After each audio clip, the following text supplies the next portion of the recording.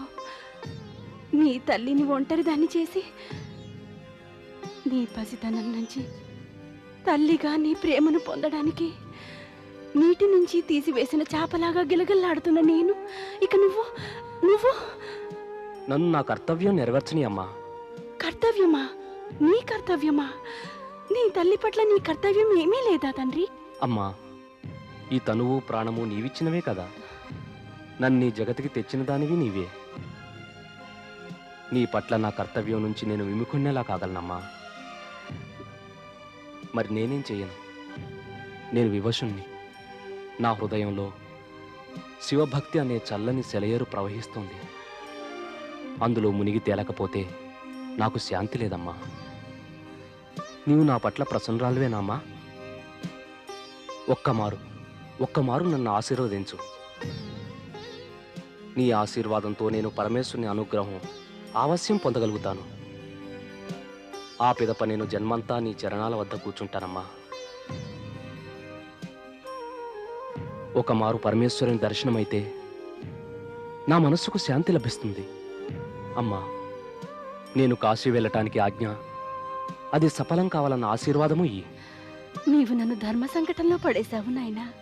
నాకు ఆజ్ఞనివ్వటం నీ కష్టం కలిగిస్తుందా అమ్మా? ఈ జగతిలో ప్రతి తల్లి తన కష్టం మరచిపోయి తన పుత్రుని సంతోషాన్నే కోరుకుంటుంది మంగళ. స్వయంగా దుఃఖాన్ని సహిస్తూ తన పుత్రుని సుఖాన్నే కోరుతుంది మంగళ. అమ్మా, నీవు కూడా అటువంటి తల్లివేగా.